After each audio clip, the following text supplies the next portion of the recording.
movimiento está presente en la naturaleza, en los seres vivos y en numerosos objetos creados por el ser humano. Nuestro propio cuerpo, por fuera y por dentro, también se mueve. Algunos movimientos los podemos observar, pero existen otros que suceden sin que nos demos cuenta, como ocurre con el movimiento de rotación de la Tierra.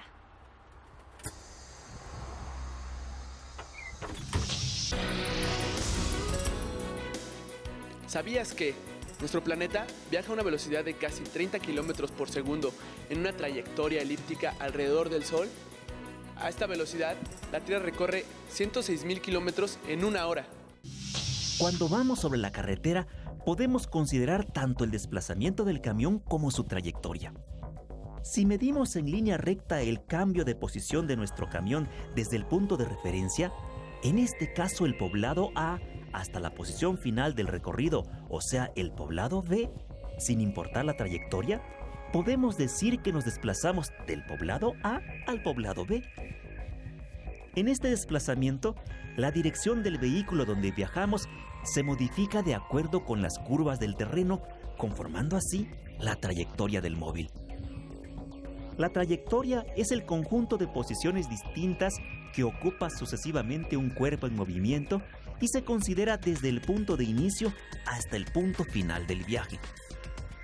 En la línea punteada podemos observar que la longitud de la trayectoria es mayor que el desplazamiento.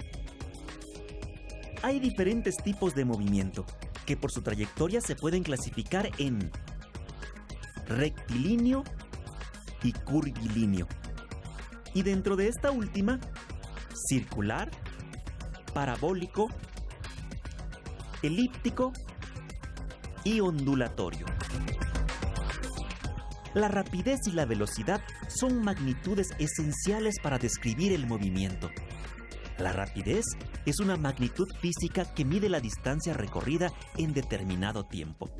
Por su parte, la velocidad es una magnitud que proporciona a la vez la rapidez, la dirección y el sentido de un movimiento.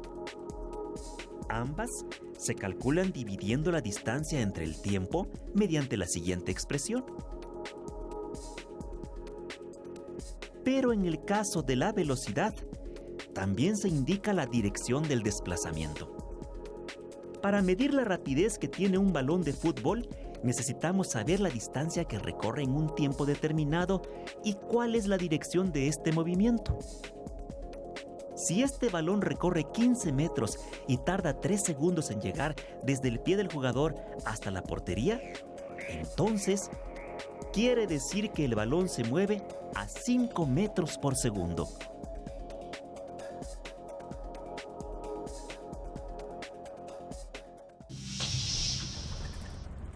Al viajar en autobús, es importante saber a qué rapidez se viaja y hacia dónde se dirige uno.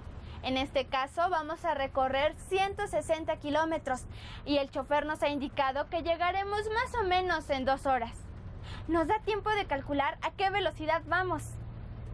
Si dividimos 160 kilómetros entre 2 horas, sabemos que la rapidez que lleva el autobús es de 80 kilómetros por hora.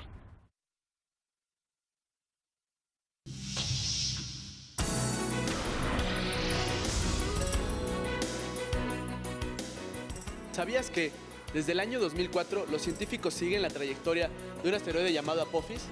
Este asteroide es una roca de más de 300 metros de diámetro que orbita alrededor del Sol a una rapidez de 12 kilómetros y medio por segundo.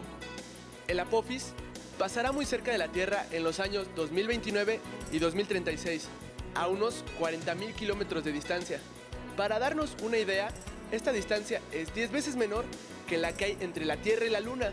El conocimiento de la trayectoria que describe el asteroide Apophis hacia la órbita de la Tierra y la velocidad con la que viaja, entre otros conceptos físicos, es indispensable para tomar las medidas de prevención de desastres apropiadas o incluso encontrar las posibilidades tecnológicas para desviar su viaje.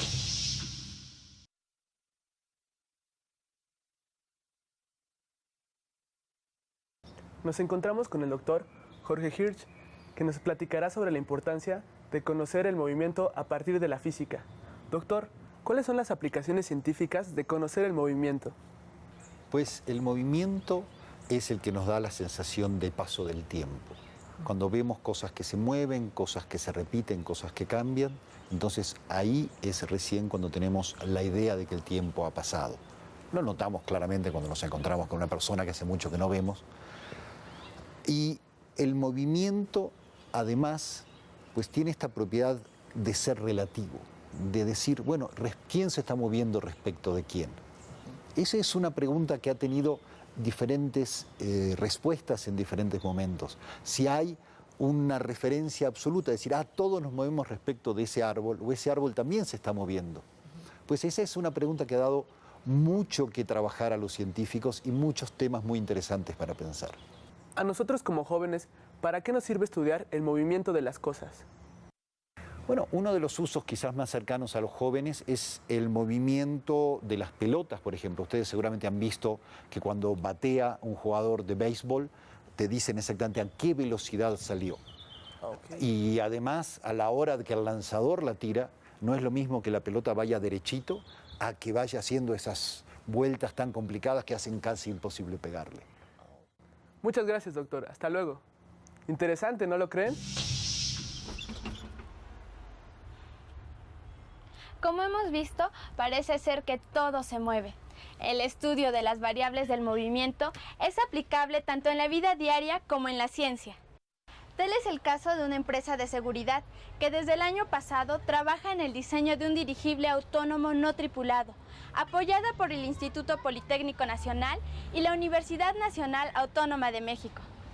Para que el dirigible pueda funcionar de manera automática, se tiene que determinar el desplazamiento y las trayectorias que realizará durante sus recorridos.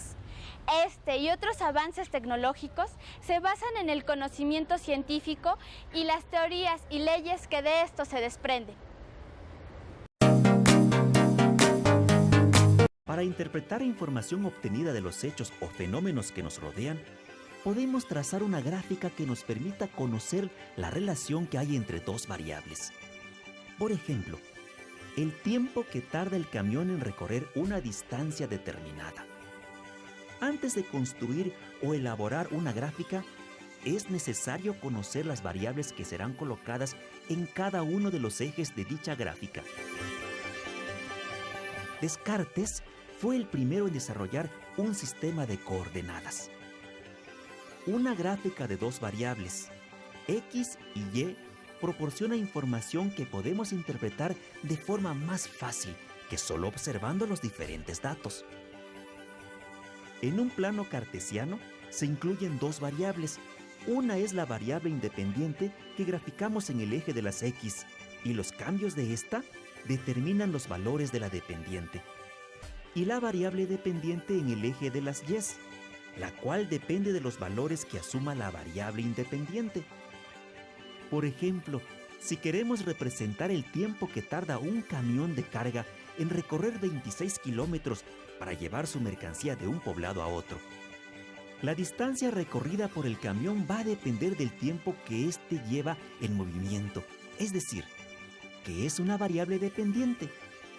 Por eso la representamos en el eje Y. El tiempo es la variable independiente y la graficamos en el eje de las X. Para formar esta gráfica, tomamos varias medidas del tiempo y la distancia correspondiente. Después, marcamos cada uno de los puntos en la gráfica. Si el camión avanza 2 kilómetros por minuto, tendremos 13 puntos en la gráfica, que al final se unirán para conocer la resultante.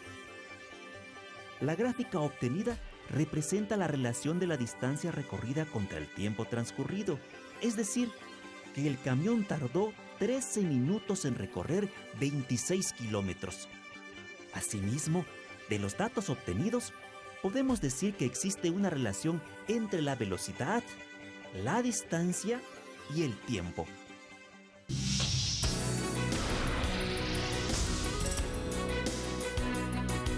¿Sabías que los brotes de viruela tuvieron un descenso importante a partir del año 1967? Gracias a que la Organización Mundial de la Salud declaró la guerra a esta terrible enfermedad, a través de una campaña mundial de vacunación se logró erradicarla después de 12 años de lucha. Estos datos se pueden analizar a través de una gráfica que nos señala el número de brotes de viruela contra el tiempo, antes y después de esta campaña masiva de vacunación. Veamos otro ejemplo de graficación. Grafiquemos la rapidez de un objeto que se desliza por una pendiente. Las gráficas son herramientas útiles para el análisis de distintos datos. Por ejemplo, al analizar los resultados obtenidos de diversos experimentos de laboratorio, los científicos pueden confirmar el grado de eficiencia de un medicamento. En el ámbito deportivo, al analizar los tiempos de un atleta en distintas competencias, se puede inferir si alcanza mayores velocidades y ha mejorado su desempeño. ¿Te das cuenta? Las gráficas nos facilitan el análisis de la información.